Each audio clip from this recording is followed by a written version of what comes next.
Olá, meus queridos amigos, sejam bem-vindos ao Conhecendo o Espiritismo. Sou Evelyn Freire e vamos dar seguimento ao nosso curso de mediunidade, hoje estudando sobre os tipos de transe e também sobre a sexta fase da educação da mediunidade, onde vamos iniciar o intercâmbio com os espíritos sofredores.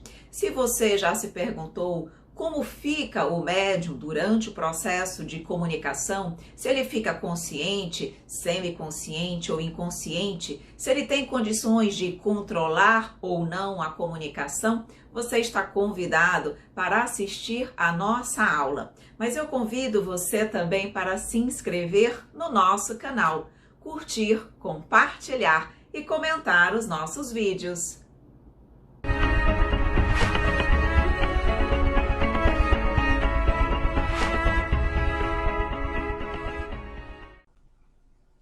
Olá, meus queridos amigos, muito bom estarmos juntos aqui no nosso curso de mediunidade, dando continuidade ao nosso aprendizado. Hoje vamos ver sobre transes e a sexta fase da educação da mediunidade. Então, nós vamos ter a oportunidade de conhecer os tipos de transe, se eles são mais superficiais, se eles são mais profundos, como o médium se sente durante esse processo. As pessoas sempre têm muitas dúvidas em relação a como se dá o transe mediúnico e até que ponto o médium interfere mais ou menos na comunicação. Então, hoje nós vamos ter condições de analisar isso com mais calma. Então, vamos definir o transe e classificar o transe quanto ao grau, à duração e ao tipo. Bom, na pergunta, tem uma pergunta lá no item 223 de O Livro dos Médiuns, que pergunta o seguinte: no momento em que exerce a sua faculdade, está o médium em estado perfeitamente normal? Ou seja, o médium está, como eu, por exemplo, estou aqui com vocês conversando, normal, ou ele sofre algum tipo de modificação, algum tipo de mudança no seu estado psíquico? Tá? É isso que foi questionado a espiritualidade. E vejam a resposta. Está, às vezes, num estado mais ou menos acentuado de crise. É o que o fadiga e é por isso que necessita de repouso. Porém, habitualmente seu estado não difere de modo sensível do estado normal, sobretudo se se trata de médiuns escreventes. Então, quando ele chama aí que o médium fica num estado mais ou menos acentuado de crise, a palavra crise, vocês entendam, transe. Tá? Se chamou naquele momento, quando a codificação foi feita, de crise, mas é esse transe que nós conhecemos. E vejam, ele, em regra, esse estado de transe, principalmente quando é um transe mais superficial, ele não difere muito do estado normal do médium. Ele fica, claro, mais centrado, ele fica menos, dialogando menos, ele fica mais envolvido dentro do processo de comunicação mediúnica. Quem olha, quem vê, percebe que ele está com seu estado levemente alterado. Mas nós vamos perceber que há variações de transe segundo o grau. Vamos então, nesse momento, conceituar transe, continuar na conceituação de transe. Então, a palavra transe é genericamente entendida como qualquer alteração no estado de consciência. Etimologicamente, no entanto, significa momento crítico, de crise, de lance. Então, veja, é esse estado alterado de consciência. E o médium, ele tem pleno conhecimento dessa mudança, dessa alteração no seu estado de consciência. Claro que ele vai ser mais ou menos profundo conforme o grau e o tipo de transe, mas o médium tem consciência desse processo. Bom, vamos lá então. Transe é um estado especial entre a vigília e o sono, que de alguma sorte abre as portas da subconsciência. O estado de transe não significa a supressão, mas a interiorização da consciência. Mesmo nos estágios mais profundos, algo não se extingue e permanece vigilante, à maneira de sistema secundário, mas ainda ativo.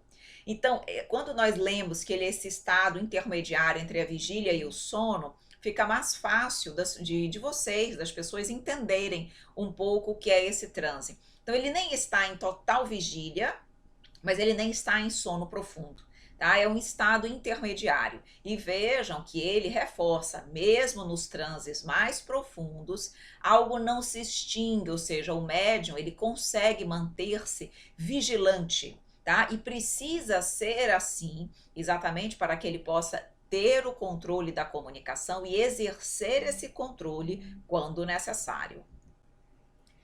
Pode ser fugaz e imperceptível para os circunstantes, um súbito mergulho no inconsciente, ou pode ser prolongado com visíveis alterações do estado psíquico. Então, a duração do transe, ela não é a mesma para todas as pessoas. Ele pode ser rápido, fugaz, como ele pode ser profundo. Isso vai depender do tipo de comunicação, o que vai ser realizado durante o processo de transe. Tá? Então, isso vai variar de médium para médium, de situações, das situações onde ele ocorra e o objetivo de cada uma dessas situações, desses transes que se realizam. Vejam, as nossas ondas cerebrais, elas não ficam sempre na mesma condição, tá? Elas variam na sua intensidade. Conforme o momento em que nós estamos, essas ondas são mais ou menos rápidas ou profundas. Então vejam aqui, por exemplo, no nosso estado de vigília, de consciência normal, quando nós estamos acordados, como agora, vendo a aula e assistindo, as ondas se identificam como beta, e aí consta exatamente a sua frequência. Quando nós estamos em estado de relaxamento, e durante a meditação, que nós chamamos que nós estamos em alfa, vejam a frequência das ondas. Quando nós estamos em meditação profunda ou quando nós buscamos a solução de determinados problemas, nós estamos no que nós chamamos de teta. E no nosso estado de sono, sem sonhos, estamos no estado de ondas delta. Percebam aí que as vibrações das ondas se alteram. Por que eu estou dizendo isso? Por quê? Porque quando nós entramos no estado de transe, as nossas ondas cerebrais elas não ficam ali no estado na condição beta, tá? Quando nós estamos em total vigília e consciência normal, elas começam a, na realidade, o transe começa a ser favorecido quando nós entramos no estado de relaxamento, de meditação. Não é à toa que quando nós estamos fazendo a parte prática, nós viemos fazendo aquele processo inicial de relaxamento, de concentração, de libertação de problemas, para que nós possamos ajudar os médiuns a entrarem num processo de relaxamento que favoreça o transe. Percebem que tudo está conectado, então é importante nós termos esse conhecimento. Dando seguimento, então. O estado de alta tensão psíquica, quando se utiliza muito o raciocínio, o intelecto, com todo o sistema mental ativado para a elaboração do pensamento. Nesse caso, nesses momentos, não há lugar para percepções extrasensoriais. Então, por exemplo, quando nós estamos estudando, quando nós estamos desenvolvendo muito o nosso raciocínio, o nosso intelecto, nós estamos em alta tensão psíquica. E isso não favorece as percepções extras, porque nós precisamos estar num estado de maior relaxamento.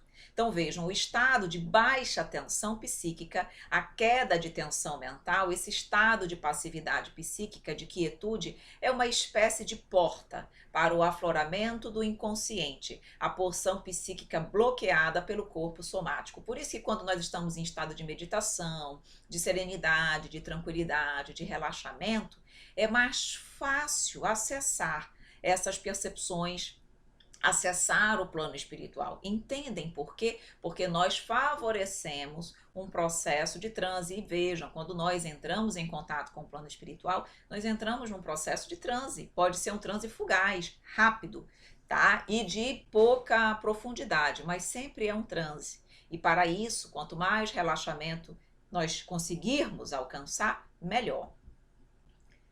Quando há disciplina mental, um pensamento desejado de cada vez, existe baixa tensão psíquica, concentração ótima e chances de percepções de passividade, favorecendo a dissociação psíquica, a emancipação maior ou menor, mais ou menos intensa, dos circuitos neurais que mantêm o estado de consciência normal para o transe. Então vejam, nós temos que trabalhar a nossa disciplina mental.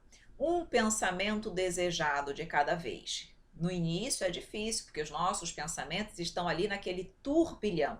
Mas nós precisamos ir pouco a pouco nos orientando, nos educando para que nós possamos favorecer o transe. Nós precisamos contribuir com esse processo. A espiritualidade nos ajuda, certamente, mas o trabalho maior é nosso, com a nossa educação mental, com o nosso equilíbrio, com o nosso estudo, com o nosso esforço, tá? Então vejam, quando nós conseguimos essa baixa tensão psíquica, a concentração ela está ótima para favorecer a passividade mediúnica. E aí, claro, a emancipação, como nós colocamos, essa dissociação psíquica, favorece essa dissociação psíquica, que é uma emancipação maior ou menor, mais ou menos intensa, dos circuitos neurais que mantêm o estado de consciência normal. Eu tenho que tirar a pessoa desse estado de consciência normal. Eu tenho que levá-la para o transe. Então, quanto maior a dissociação psíquica, que eu digo, essa vigília tão perfeita, tão intensa, quanto menor essa condição se fizer presente, quanto menos essa condição se fizer presente, mais o transe vai ser alcançado. Então, quanto mais dissociação psíquica, melhor. Então vamos lá, conceituar mais uma vez o transe, para facilitar de uma forma mais direta o nosso entendimento. Então, é o estado psicológico, psicofisiológico do médium sob a ação de um espírito. Então, durante o transe, ele vai estar sob a ação de um espírito? Sim. É um estado situado entre a vigília e o sono? Sim. É um estado de alteração de consciência com imersão no subconsciente? Sim. Há esse estado, essa alteração do estado de consciência, sim, mas nós já vimos que o médium não perde o completo controle daquilo que acontece com ele durante o transe. Repito, médium educado, porque médium deseducado não tem controle de nada, de nada. Bom, agora nós vamos estudar os graus de transe, então prestem atenção. O transe ele pode ser superficial, no sentido de ser plenamente consciente, a pessoa ela tem consciência de tudo que está acontecendo durante o intercâmbio mediúnico, durante o seu estado de transe, ele não perde esse conhecimento daquilo que acontece, e esse transe superficial, consciente, pode ser breve ou prolongado, tá? Então, o grau do transe aí é superficial, mas a duração pode ser breve ou prolongada. Pode ser também profundo, quando ele entra num estado de inconsciência ou um estado sonambúlico, que são aqueles casos onde o médium não lembra daquilo que acontece durante o transe ou lembra apenas com poucos flashes, pouquíssimos flashes daquilo que acontece, tá? Esse transe profundo também pode ser breve ou prolongado. Vejam, acredito que nós, em algum momento das nossas aulas, já tivemos oportunidade de abordar sobre isso, mas nós vamos retornar agora com um enfoque no transe. Vejam, quando nós estamos no transe superficial, o que acontece? Vejam aí na nossa figura do lado esquerdo. No transe consciente, na verdade, acontece um processo de emancipação muito suave. Tanto é que vocês não conseguem visualizar o perispírito do médium nessa foto. Já na foto 2, na foto do meio e na foto da direita, vocês conseguem. Por quê? Porque no estado de consciência, de transe superficial, o perispírito se desdobra muito pouquinho, ele se desdobra, mas ele se afasta pouco do seu corpo físico, tá? E nesse caso, o espírito comunicante, ele atua diretamente na mente do perispírito e que se reflete na mente do médium, do corpo físico do médium. Então, o médium, na verdade, ele recebe a mensagem, decodifica a mensagem na sua mente e a transmite com as suas próprias palavras, tá? Então, nesse caso, por conta do desdobramento que é, do afastamento que é pequeno, é mais consciente. Quanto maior o afastamento do corpo perispiritual, maior a inconsciência, menor o grau de conhecimento daquilo que acontece durante o transe. No caso da psicofonia semiconsciente, porque nós não falamos aí, mas ainda vamos falar, tem o transe também parcial. Nós falamos do superficial, do profundo e tem o parcial, que é esse intermediário, tá? Que acontece no caso da psicofonia ou da psicografia semiconsciente. Vejam que nós já conseguimos visualizar o corpo perispiritual do médium, porque a emancipação é maior, o distanciamento em relação ao seu corpo é maior. E nesse caso, o espírito atua tanto na mente quanto nos órgãos, aqui nos chakras, do chakra laríngeo, nos órgãos da fala. Então, ele atua das duas formas. Então, nesse caso, o médium também tem consciência daquilo que ele fala, mas a consciência só vem na hora que ele fala. No consciente, a mensagem chega à sua intelectualidade antes. Antes dele falar, ele já conhece a mensagem. No caso da psicofonia semiconsciente, ele sabe do que ele está falando na hora que fala. A mensagem não chega previamente na sua consciência. Na hora que ele vai falando, ele vai tomando consciência daquilo que ele fala, tá? Por quê? Porque já há um distanciamento maior. E no caso da inconsciente, que é o transe profundo, vejam que o perispírito está bem mais afastado. Então, quanto maior o afastamento, maior a inconsciência. E nesse caso, vejam, ele não atua diretamente na mente do médium, ele só atua no chakra laríngeo, nos órgãos da fala. Por isso que ele não tem conhecimento da mensagem, porque a mensagem não passa pelo cérebro do médium. E aí, se não passa pelo cérebro do médium, como é que ele vai reter alguma informação? Não vai, tá? Então, é por isso que, na verdade, existe a profundidade do transe superficial, parcial e profundo, e por isso que o médium, em determinadas situações, em função do grau do transe, ele lembra mais ou menos da mensagem que ele traz. Então, em relação aos tipos de transe, nós já vimos os graus de transe, tá? Vimos ali o superficial, o parcial e o profundo.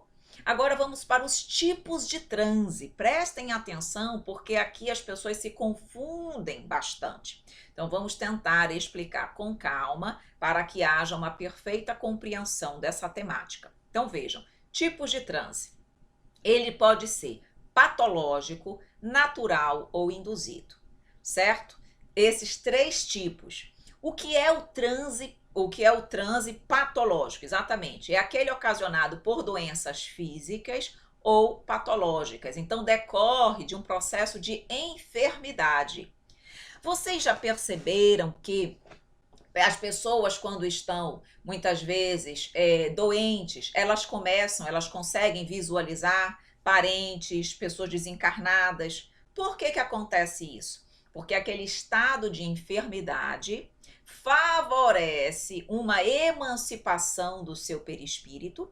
Por quê? Porque o perispírito está grudado no nosso corpo, certo? Mas quem está doente, os seus órgãos não estão funcionando muito bem. É como se ele afrouxasse o perispírito. E aí o perispírito, em função desse afrouxamento, ele se emancipa e a pessoa acessa o plano espiritual. Mas a pessoa não é médium. Mas em função do estado patológico, ele teve ali o favorecimento de um transe patológico, certo?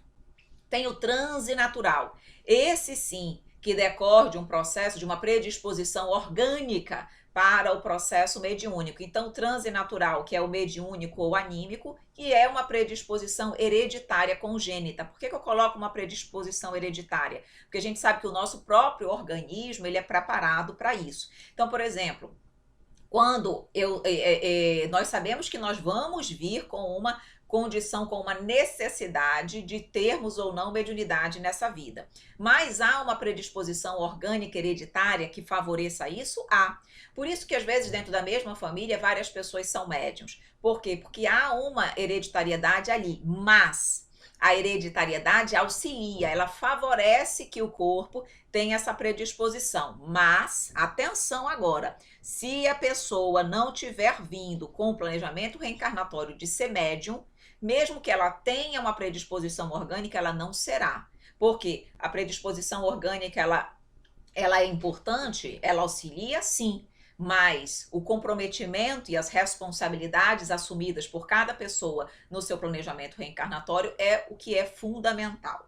Perfeito? Mas uma mãe que tem essa predisposição, um pai, isso é transmitido de uma certa forma, porque já que é uma condição orgânica, então aquela facilidade, aquela disposição orgânica, aquela hereditariedade, ela se transfere de uma pessoa para outra. E esse é o que acontece dentro da mediunidade. E existe o tipo de transe que nós chamamos de provocado ou induzido, que ele pode acontecer por hipnose ou por substâncias químicas. Então, num processo de hipnose provocada, a pessoa entra num transe, mas não é um transe espontâneo. E no caso de substâncias químicas, álcool, drogas, enfim, essas situações que nós percebemos que muitas pessoas dizem, quando fulano bebe, ele vê espírito. Quando ele está num processo, quando ele se droga, ele vê. Por quê? Porque ele entra num transe provocado.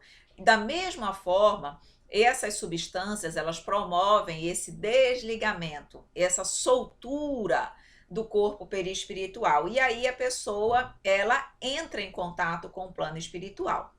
Agora, sabendo os tipos de transe, nós vamos agora analisar mais detalhadamente cada um deles. Então, nós temos o transe patológico, nós temos o transe hipnótico, nós temos o transe farmacológico, nós temos o transe anímico, nós temos o noctípico e o mediúnico, tá? Então, vejam, patológico, aquele em decorrência de enfermidades, o hipnótico acontece que é o provocado por hipnose, o farmacológico por substâncias como bebida, como remédios, como drogas, o anímico, quando é aquele natural e espontâneo que decorre da própria pessoa, o noctípico, aquele que acontece no estado de sono, tá? Que nós já sabemos, e o mediúnico, que é o que acontece durante o processo de intercâmbio mediúnico. Então, o transe patológico, ele pode ser estimulado pelas nossas doenças, pelas nossas enfermidades. Um delírio febril, quando a pessoa se encontra em coma ou um trauma craniano, no estado de depressão, no estado de esquizofrenia, no estado de epilepsia. São determinadas condições enfermiças que favorecem a emancipação do perispírito e, com isso, o acesso ao plano espiritual. Então, quem vê, quem percebe o plano espiritual durante um estado de enfermidade, nós não podemos dizer que a pessoa tem mediunidade, porque a mediunidade decorre de um transe natural, de um transe espontâneo, que não é o patológico. Então, esse aqui, ele é ocasionado por conta da doença. Quando a pessoa fica boa, ela para de captar e de perceber o plano espiritual, tá? Então, a gente precisa conhecer os tipos de transe para nós não sairmos dizendo que tais pessoas têm mediunidade, quando, na verdade, é uma situação peculiar, específica, decorrente do momento que a pessoa está vivenciando. O hipnótico pode ser induzido por sugestão e principalmente no plano espiritual por via da ação magnética. Pode evoluir para um transe mediúnico, como em alguns casos de desdobramento, tá? Então, nos casos, por exemplo, de hipnose, a pessoa entra no estado de transe, entra para acessar os seus arquétipos de vidas passadas, mas é um transe induzido pelo psicoterapeuta, tá? Então vejam que esse transe, ele pode decorrer de uma ação na matéria, como ele pode decorrer também de uma sugestão do plano espiritual, tá? Uma ação magnética que a própria espiritualidade atua para estimular o transe hipnótico.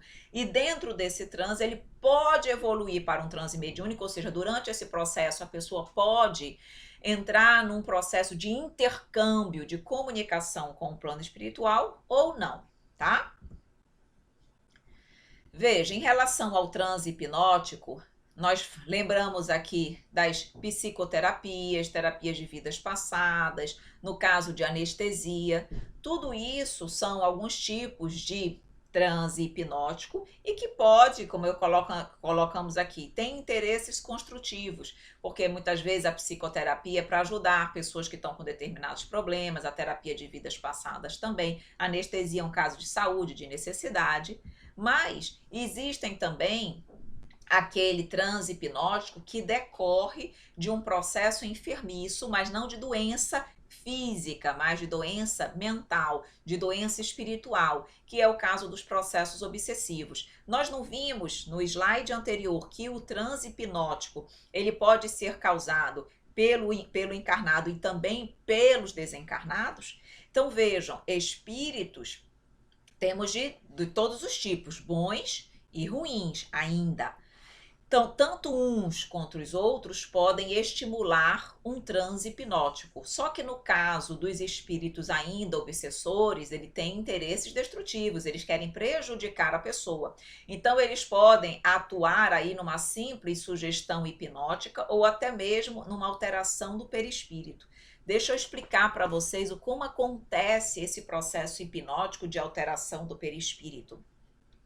Vocês, quando forem aprofundar os seus estudos no tocante ao plano espiritual, vocês vão perceber que muitos espíritos na erraticidade têm o seu corpo perispiritual deformado.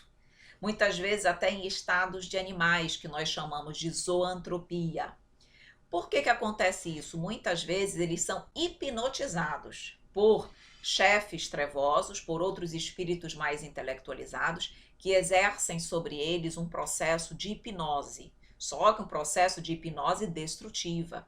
Então ele hipnotiza o espírito mais frágil, levando a acreditar que ele é, por exemplo, um animal. E aí, naquele processo de hipnose, ele vai... Porque lembram que nós já estudamos sobre perispírito e ele se modela pela força do pensamento e da vontade? Pois muito bem. Se eu sou um espírito ainda fraco mentalmente, vem um mais intelectualizado e ele consegue me hipnotizar e dizer: Evelyn, você é uma cobra, você é uma cobra, você é uma cobra, e eu não tenho forças para trabalhar aquele transe hipnótico. Eu aceito aquela sugestão e eu começo: eu sou uma cobra, eu sou uma cobra. E aquilo vai modificando, alterando, deformando o corpo perispiritual. Então, quando vocês leem aqui a alteração de perispírito, decorre de um processo de hipnose. E esse processo de hipnose, ele não acontece só com os espíritos desencarnados. Um espírito entre desencarnados. Um desencarnado pode fazer um processo desse com uma pessoa que está encarnada. Tá? Então, um espírito que não quer o nosso bem pode incutir dentro de mim, por exemplo, encarnada, que eu sou um animal, que eu sou uma loba, que eu sou, enfim, alguma coisa negativa. E eu vou captando, entrando naquele transe hipnótico, e na vida material eu me sinto, embora eu seja uma pessoa, eu não vou estar mudando o meu corpo físico, mas eu me sinto como se eu fosse aquilo que ele me induziu, como se eu fosse um animal, como se eu fosse uma pessoa menor. Então esse processo obsessivo acontece, isso decorre de um transe hipnótico. Transe farmacológico que decorre daqui de drogas, tranquilizantes, calmantes, LSD, êxtase, cocaína, chás alucinógenos, como nós vemos em determinadas seitas, álcool, fumo. Tudo isso causa também esse processo de emancipação da alma e, portanto, facilita o contato com o plano espiritual.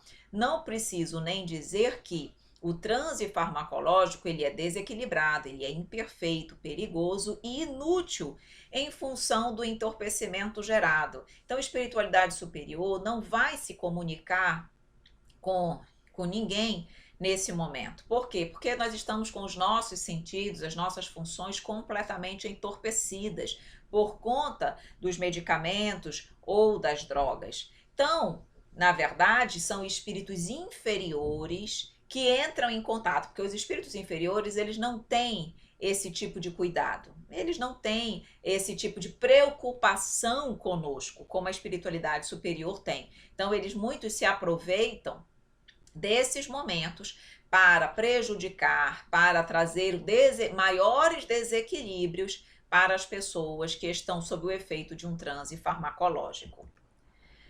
Transe anímico, quando o ser é capaz de emancipar-se por si mesmo, por sua vontade ou não, naturalmente ou sob estímulo. Então, muitas vezes nós conseguimos nós mesmos realizar o transe. Pela minha própria vontade, eu consigo entrar num processo de transe e consigo promover a emancipação do meu perispírito. Tá? Ou seja, ele é anímico porque a própria pessoa, por sua própria vontade, ela pode realizar isso. E vejam, está dizendo aqui, por sua vontade ou não, naturalmente ou sob estímulo, porque tem pessoas que nem sabem como realizam esse processo, tá? Então, não é o fato de eu ter necessariamente consciência de como fazer, tá? Isso pode acontecer de forma espontânea ou sob estímulo, meu ou de outra pessoa, pela minha vontade ou não. Mas é quando a própria pessoa é capaz de estimular, de se emancipar. Então, ele se chama transe anímico porque vem do próprio médium, da própria pessoa.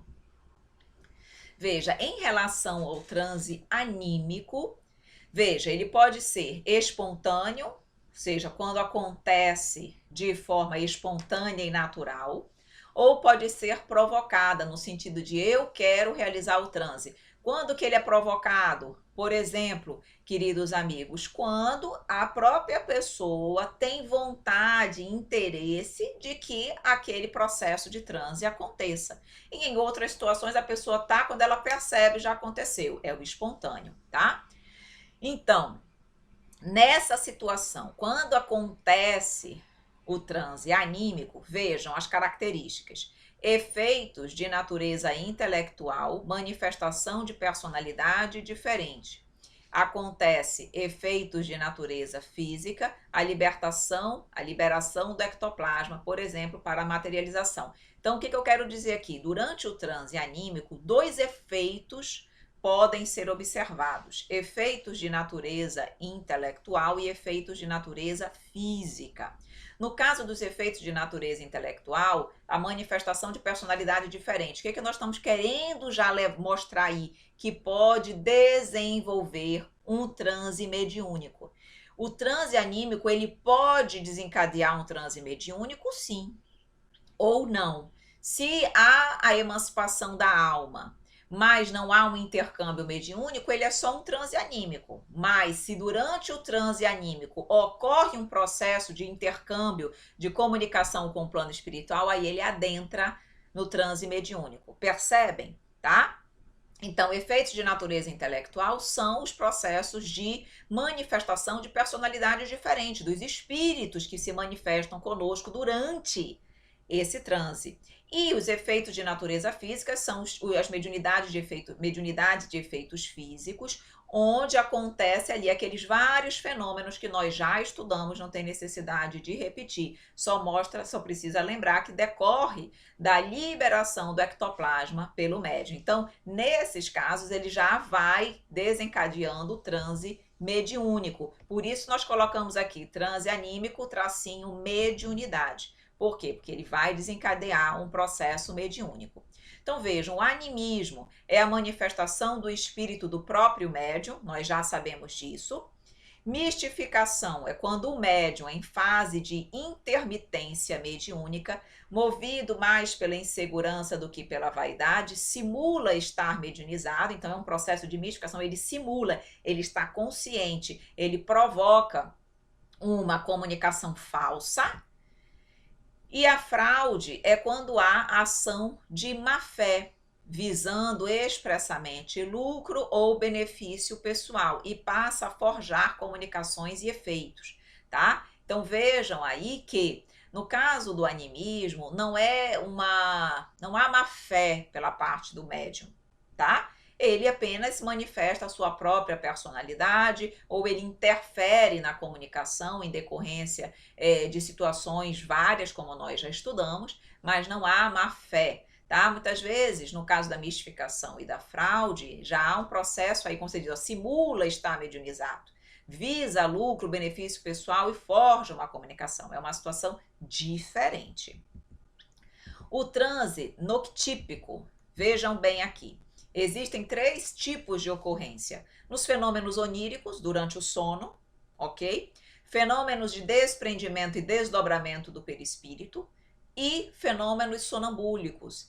Vejam bem que, no caso do desprendimento e do desdobramento, nós já sabemos que o desdobramento pode acontecer em estado de vigília ou estado de sono, certo?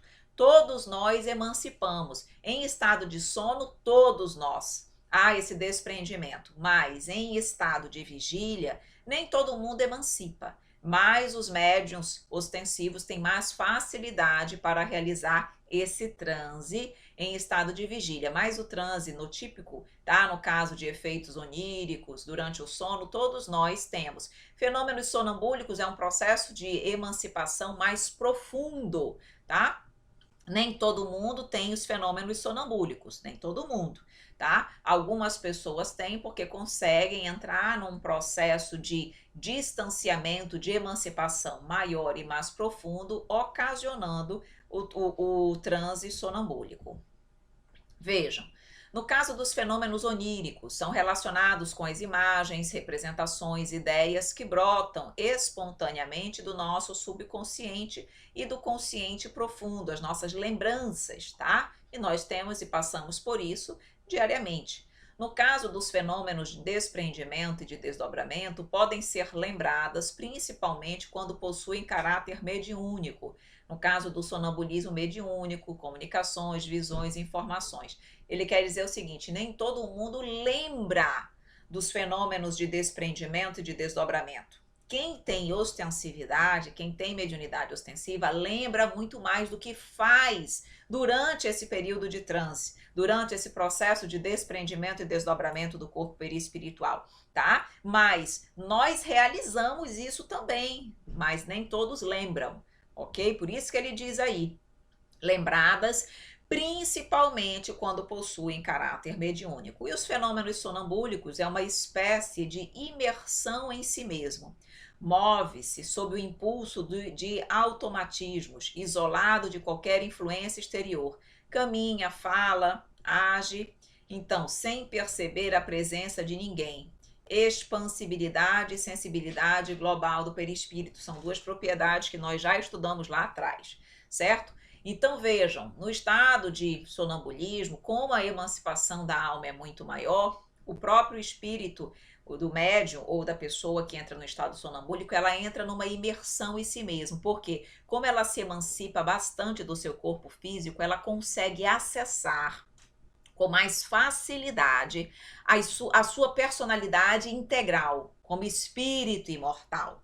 Muitas vezes, em estado de sonambulismo, nós acessamos os nossos conhecimentos adquiridos em vidas passadas. Então, durante um estado de sonambulismo, nessa imersão em mim mesma, eu consigo acessar aquilo que eu fui, todo o conhecimento que eu tenho, tá? Eu posso falar, eu posso expor aquele conhecimento e vejam, isso não é um processo de intercâmbio mediúnico, sou eu mesma que estou expondo toda a completude do meu ser. Quando eu volto para o corpo que eu desperto, eu não lembro de nada, tá? E não demonstro novamente todo aquele conhecimento que está arquivado em mim, mas não sendo utilizado nessa atual existência. Então vejam que são transes diferentes. Embora possam estar acontecendo durante o sono, e por isso o transe noctípico, mas a intensidade, o que acontece durante esse estado é diferente. No caso dos fenômenos oníricos, não é vivência do meu corpo espiritual, é como ele diz, são representações, ideias que vão brotando do nosso subconsciente ou do nosso consciente profundo, são os chamados sonhos simples. Não está havendo ali, ocorrendo uma vivência do meu corpo perispiritual, tá? No processo de desdobramento já há isso, nos fenômenos sonambúlicos de uma forma muito mais intensa também. Dando então continuidade ao nosso transe noctípico. Vejam, ele pode ser inconsciente ou mecânico, semi-inconsciente, semi-mecânico ou consciente. No primeiro caso, o médium não apresenta conhecimento do que ocorre durante e depois que o fenômeno se processa. É um tipo muito raro de processo mediúnico. O semi-inconsciente tem momento que não registra o que está sendo transmitido, mas de repente passa a fazê-lo intermitentemente. Permite recordação de parte da comunicação.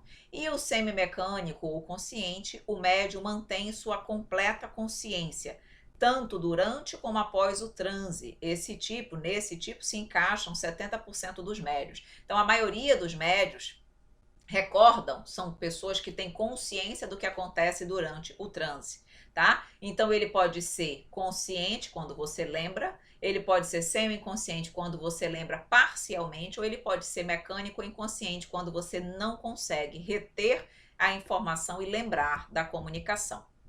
No transe mediúnico, voltando aqui, só reforçando, já conversamos sobre isso no slide anterior, só lembrando que durante o transe mediúnico, então ele pode ser consciente, semiconsciente ou inconsciente, em função da maior ou do maior ou do menor distanciamento do nosso corpo perispiritual, tá? Da emancipação maior ou menor do perispírito.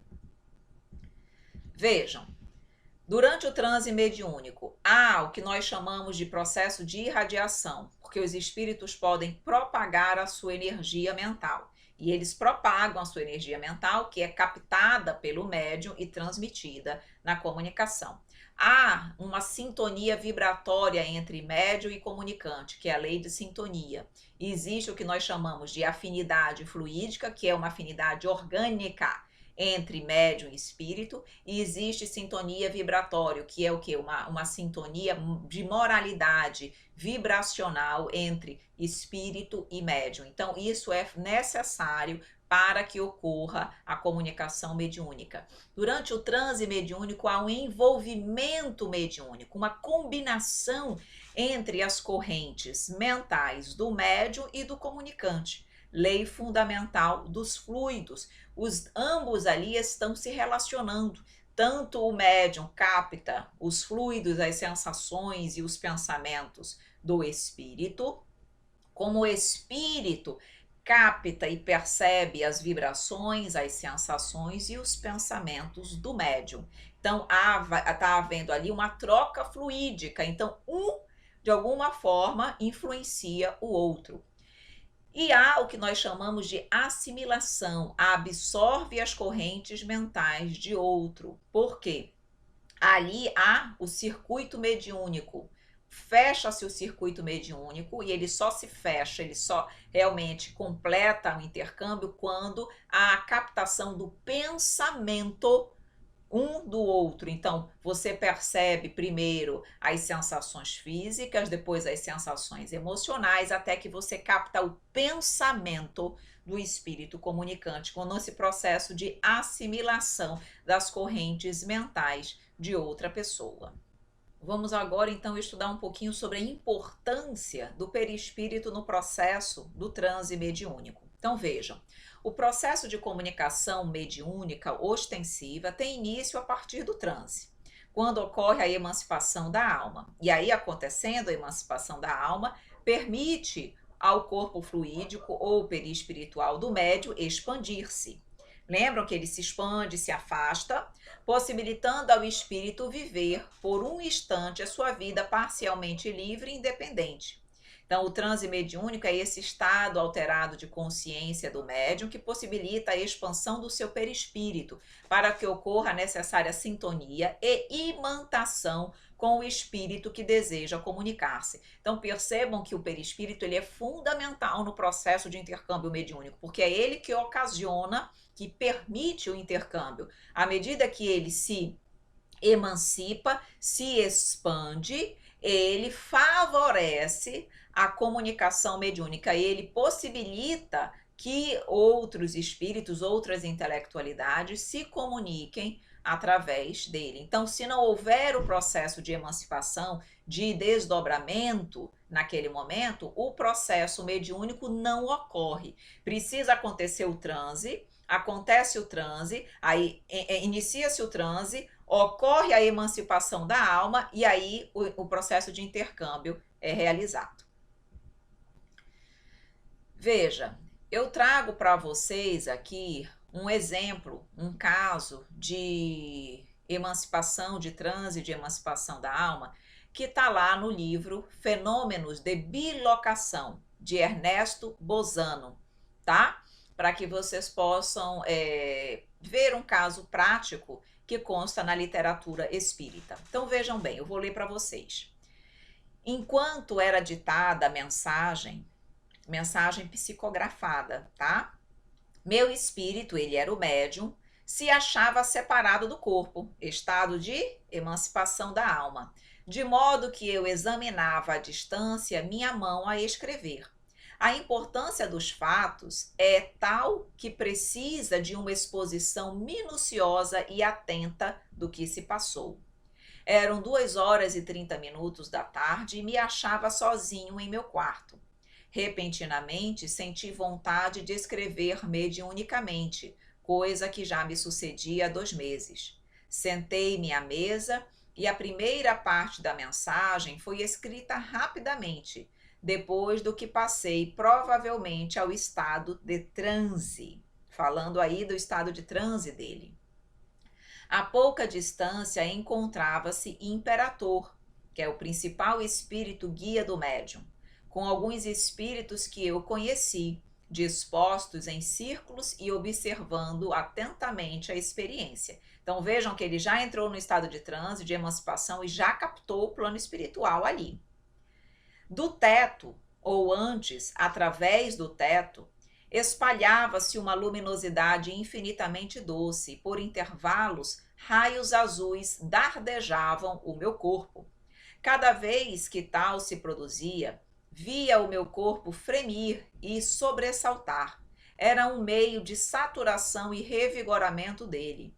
Observei, além disso, que a luz do dia era diluída, que a janela parecia escurecida e que a luminosidade que permitia enxergar era de origem espiritual. Vejam aqui que havia um processo de diminuição da luminosidade, porque nós já sabemos que se nós estivermos no estado de mais obscuridade, isso favorece, principalmente no caso da psicografia, favorece esse trabalho, tá? Então é por isso que muitas vezes se realiza também as reuniões mediúnicas, os estudos, num estado de sombra, não de completa luminosidade, tá? Então vejam que consta aí essa informação no livro, porque eles fizeram exatamente isso, para que a luz do dia fosse diluída e a janela fosse escurecida para que a luminosidade fosse a espiritual e não a material. Mas continuando. Imperator explicou que eu estava assistindo a uma cena real que me era oferecida para me instruir sobre o modo de operar dos espíritos. Vi Hector ocupado em escrever, mas a ação não se produzia como eu imaginava, isto é, guiando minha mão e impressionando meu espírito, mas sim projetando um raio de luz azul sobre a pena, força que assim projetada provocava o seu movimento que obedecia à vontade do espírito dirigente, mostrando como acontecia o processo de psicografia. O espírito Hector não estava ali guiando a mão mas atuando diretamente as suas energias na pena, que era a caneta, que ela se movimentava e a vontade, o médium ali obedecia àquela vontade, àquela impulsão. Com o intuito de me provar que a mão não passava de um simples instrumento, não essencial à ação, foi-me a pena arrebatada da mão e permaneceu na mesma posição, por efeito de um raio luminoso projetado sobre ela, que, para maior surpresa, continuou a se mover, escrevendo sozinha, maravilha que me arrancou uma espécie de grito, sendo logo advertido de que deveria permanecer tranquilo e não perturbar a gênese dos fenômenos. Claro que aí já tinha também o fenômeno é fenômeno de efeito físico, porque aí já entrou no que nós chamamos de escrita direta, tá? Então, esse médium, ele também tinha ali mediunidade de efeitos físicos. Então, você vê que a impulsão já foi sobre a pena, tá? E não sobre o médium diretamente. Imaginem ele vendo isso. Que sensacional. Muito bom mesmo. Resultou daí que grande parte da mensagem obtida foi efetivamente escrita sem o auxílio de mãos humanas e sem nenhuma intervenção de meu pensamento e de meu espírito. Mas me foi explicado que não era fácil escrever assim, sem o auxílio do organismo humano, e que a ortografia das palavras escritas em tais condições seria incorreta. De fato, tive ocasião de verificar que tal acontecera com parte da mensagem assim conseguida. Passado certo tempo, ordenaram-me que eu reentrasse em meu corpo e imediatamente tomasse nota de quanto havia visto. Já não me recordo do instante em que tal aconteceu, presumindo que o meu espírito tornou a passar pelo estado de transe. Vejam então, voltando, vejam então, que interessante esse depoimento que nós temos nesse livro Fenômenos de Bilocação. É muito bom esse livro, tá? Traz assim muitos fenômenos interessantes para nós, para o nosso aprendizado, para o nosso estudo. Então, realmente sempre vale a pena nós agregarmos conhecimento, estudarmos um pouco mais para entendermos como tudo acontece, tá bom? Então, eu trouxe para vocês aí um depoimento de transe muito bom, com muitos detalhes para nós entendermos o que acontece com o médium durante esse processo. Vamos agora iniciar realmente a fase 6, que é a fase de manifestação de espíritos sofredores. Já conversamos, já iniciamos isso na aula passada e agora vamos conduzir a fase. Então vejam, conduzir a fase com aquela parte inicial que nós já conhecemos, né? Conduzir a fase de projeção de fluidos, como de costume, a partir da fase de aproximação, anunciar a presença do espírito sofredor, acompanhado pelo guia mediúnico. Então, nós vamos dizer assim, os coordenadores, com bastante amor, iniciemos a fase da aproximação. Façamos um chamamento mental para atrair o guia para junto de nós. Sentiremos que no dia de hoje ele não está só, mas acompanhado de um visitante. É para que possamos conhecê-lo e ajudá-lo. Vamos dar-lhe as boas-vindas para que se sinta à vontade em nossa casa. Analisemos o que percebemos dessa aproximação e comparemos a sensação com o que já conhecemos quando encontramos com o nosso amigo. Então, nós vamos, nesse momento, os coordenadores vão ajudar os alunos a estabelecerem esse contato, a abrirem os braços felizes para receberem esse coração sofredor que precisa desse amparo. Então vejam que nós não estamos sozinhos com o espírito sofredor, mas estamos ali com o nosso guia mediúnico sempre nos amparando e auxiliando. Vamos dar sempre a pausa, né, sem falar nada, para que o processo se realize. Aí depois, agora façamos com ele um contato mais direto. Como não nos não conhece, nosso amigo vai ajudar, lembrando das boas qualidades que possuímos e que queremos empregar para auxiliá-lo. Vamos aconchegá-lo na atmosfera de luz. Esse coração que chega, ele precisa se sentir acolhido por nós para que haja o processo de intercâmbio, de sintonia. Damos a pausa, sempre tem pausa, fala e a pausa para que o processo inicie-se. Com a ajuda do nosso amigo, do nosso guia mediúnico, vamos nos interessar pelo seu caso e deixar-nos envolver com a sua situação. Para entendê-lo melhor, estudemos detalhadamente esse visitante. É um homem ou uma mulher? Vejam o que os coordenadores estão fazendo nesse momento. Estão permitindo que nós, ao entrarmos em contato, os alunos, ao entrarem em contato com o espírito comunicante, comecem a perceber a sua problemática. Quando a gente se envolve na situação, a gente começa a sentir melhor o que eles estão sentindo, as emoções, os pensamentos começam a chegar. Nós vamos nos inteirando da condição desse espírito.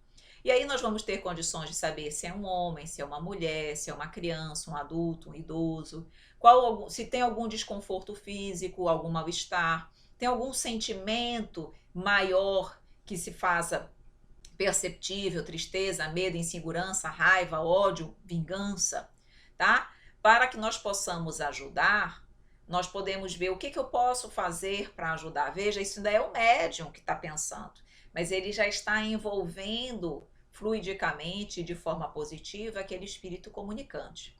Aí dá a pausa para que os alunos possam realizar esse processo. Aí depois dizemos, notemos a diferença deste envolvimento com o que já conhecemos do nosso amigo, que é diferente. Agora nós estamos ali abraçando um espírito sofredor. Claro que a ambiência, o envolvimento é diferente. Depois, agora já apresentados, que conte com mais detalhes o que lhe pesa, para podermos aliviá-lo, se estiver dentro das nossas possibilidades. Mantendo-nos tranquilos, vamos captar o seu pensamento para transmiti-lo com segurança e fidelidade. Olha aí a orientação, a indução dos coordenadores para que se inicie o processo de intercâmbio, para poder os médiuns externalizarem as impressões, o processo realmente de psicofonia vai iniciar e a comunicação vai ser dada. Então, aos nossos companheiros de sustentação, que fiquem atentos para compartilhar dos atendimentos. Aqueles que estiverem no ponto de transmitirem a mensagem, rogamos que levantem a mão para que os colaboradores se aproximem pelo diálogo. Então, veja, nesse momento, os alunos vão levantar as mãos, dizendo os ostensivos, aqueles que percebem que estão prontos para a comunicação.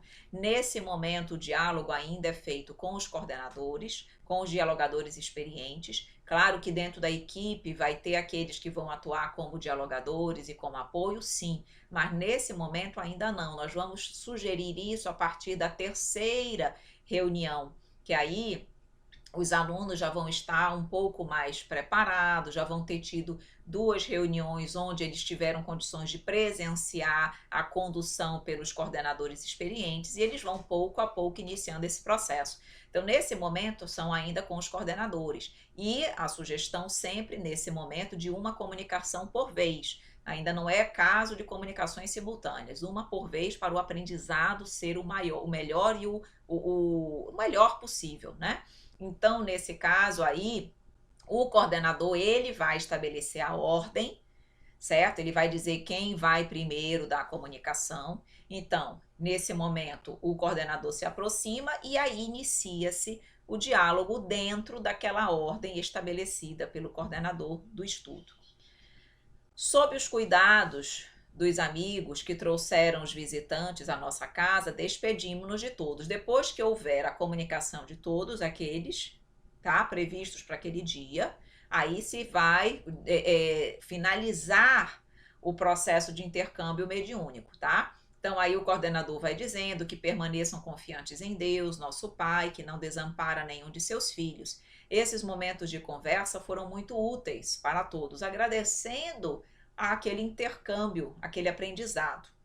Aí procede com a desconcentração dos alunos, roga um passe de refazimento a todos, um passe espiritual, para que a espiritualidade, a equipe espiritual possa, naquele passe espiritual, refazer as energias de todos, encarnados e desencarnados, médios ostensivos, apoio, dialogadores, todos, e encerra-se com uma prece de agradecimento. E a partir daí inicia-se então a avaliação da reunião. Então, para a avaliação de desempenho do grupo, as seguintes perguntas podem ser formuladas. Conseguiu distinguir os fluidos emanados pelo guia mediúnico e do sofredor? Conseguiu diferenciar? Porque agora é a primeira vez que eles vão estar ali em contato com o espírito sofredor, então é importante ele sentir a diferença entre os fluidos de um e de outro.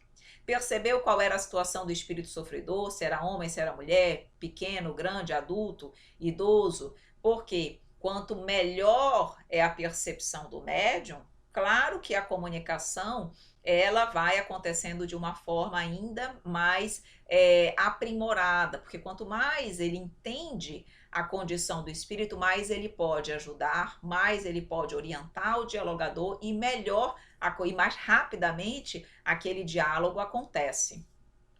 Durante a comunicação, viu alguma cena ou ouviu algo relacionado com o comunicante?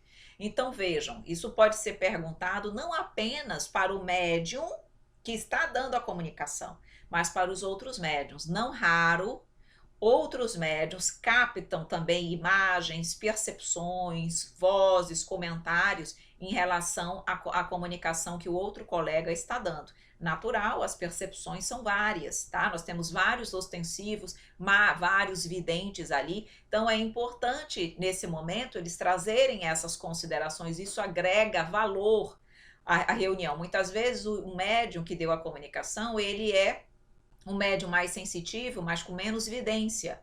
Então ele sente, mas ele vê pouco. O outro vê muito. Então percebem que aí nós conseguimos ter um conhecimento geral e maior e melhor e mais detalhado da comunicação, tá? Então durante a comunicação viu alguma cena ou ouviu algo relacionado ao comunicante? Então essa pergunta é feita para o médium, para saber as suas percepções mediúnicas durante a comunicação e também pode ser feita a outros médiums. Para o importante trabalho dos elementos de sustentação, o dirigente pode perguntar, aqueles que estão como sustentação, como médiuns de apoio, vibrando energias, podemos perguntar, conseguiu escutar e acompanhar o diálogo ao seu lado? Poderia descrever o caso que acompanhou e o que fez para auxiliá-lo mentalmente? Que tipo de energias, de vibrações ele fez? Sentiu uma diferença no ambiente fluídico da sala em função do seu trabalho, do seu magnetismo, do seu pensamento, da sustentação que você trouxe para o trabalho? Sentiu cansaço em sustentar esse trabalho, porque a doação de fluidos dos médiuns de sustentação é muito grande. Teve alguma evidência, alguma adição? Ele pode também. E não é o fato dele estar como médium de apoio que ele não tem ostensividade. Vejam, isso é uma coisa importante para dizer para vocês. Muitas vezes os coordenadores observam vários ostensivos, vários, mas nem todos ele coloca na condição de médio ostensivo desde o primeiro momento.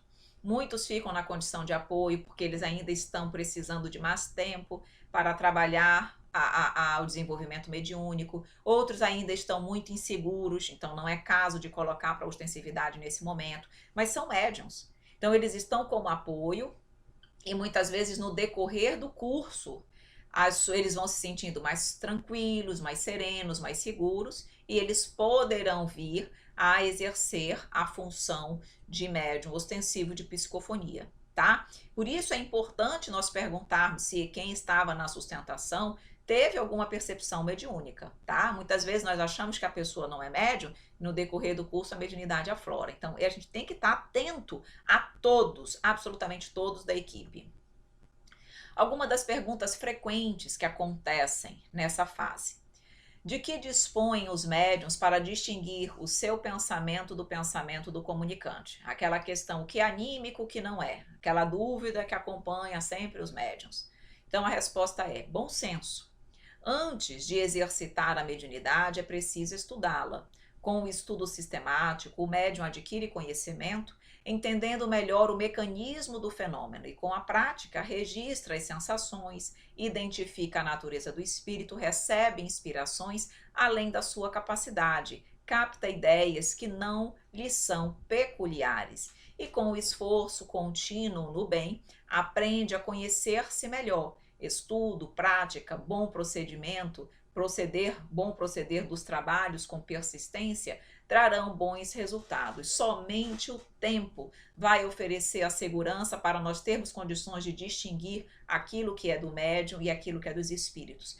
Tempo, estudo, conhecimento de si mesmo, continuidade do trabalho, confiança, tá? Nós já sabemos que o animismo sempre vai acontecer, mas com o tempo ele vai diminuindo, escasseando e nós vamos nos tornando mais seguros dentro do processo de intercâmbio mediúnico.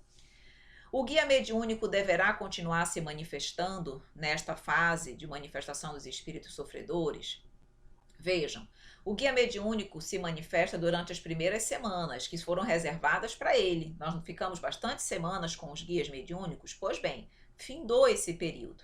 Agora, ele cederá cada vez mais a vez para os espíritos sofredores, mas permanece junto ao médium, dando-lhe incentivo e segurança. Então, ele não abandona o médium, mas ele não vai mais se comunicar nesse momento. Os nossos guias mediúnicos voltam a se comunicar, sim, mas quando nós adentrarmos na fase da psicografia, que ainda não é agora, tá? Eles vão voltar. Mas nesse momento da psicofonia, a psicofonia ela é destinada essencialmente para a comunicação e o intercâmbio de espíritos sofredores. As comunicações deverão ser iniciadas somente após a autorização do dirigente? E a resposta, sim, com certeza.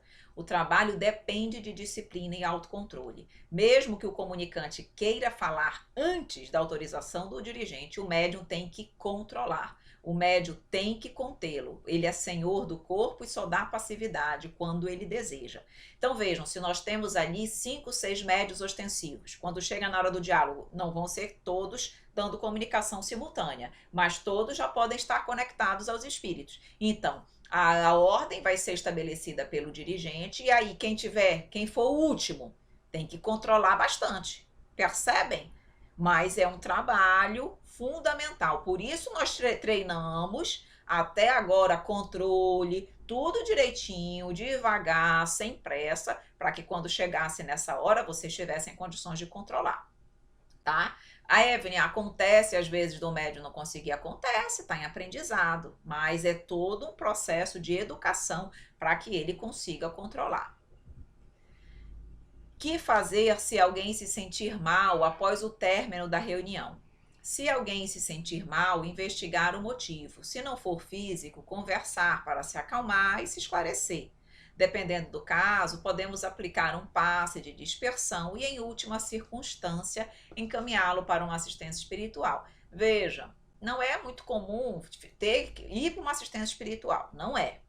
O que pode acontecer é de alguns médiuns ainda reterem em si alguns dos fluidos perniciosos dos espíritos comunicantes. Eles não conseguem dissipar tão rapidamente aqueles fluidos. Natural, o espírito não significa que o espírito está ali com ele, não.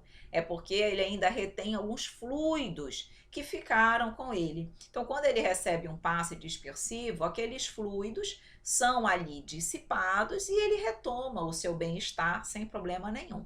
Tá? Então, nessa fase mais inicial, que os médiuns ainda estão aprendendo a lidar com as suas percepções, com esses fluidos, com a aproximação e a comunicação dos espíritos sofredores, é natural que isso aconteça. Mas no decorrer do curso, isso já vai sendo trabalhado e no fim do curso, os médiuns já estão conseguindo plenamente dissipar esses fluidos, muitas vezes sem precisar de passe, tá bom?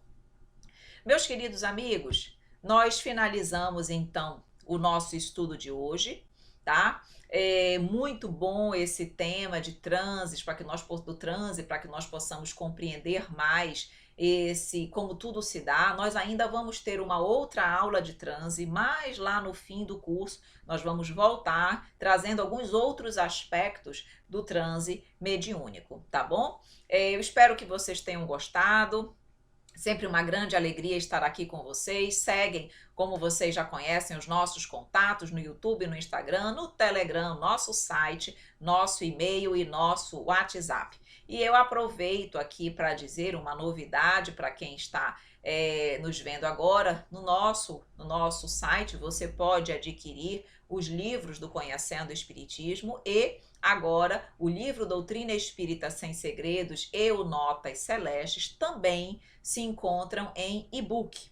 Tá? Até então nós tínhamos só impresso, mas agora já temos aí em várias plataformas digitais, a principal é a Apple e a Amazon, onde nós já temos em e-book. Então você que procurava e pedia os livros em e-book, também agora nós já iniciamos essa distribuição. Ok? Meus amores, muito obrigada, um grande abraço, um grande beijo e até o nosso próximo encontro, se Deus quiser.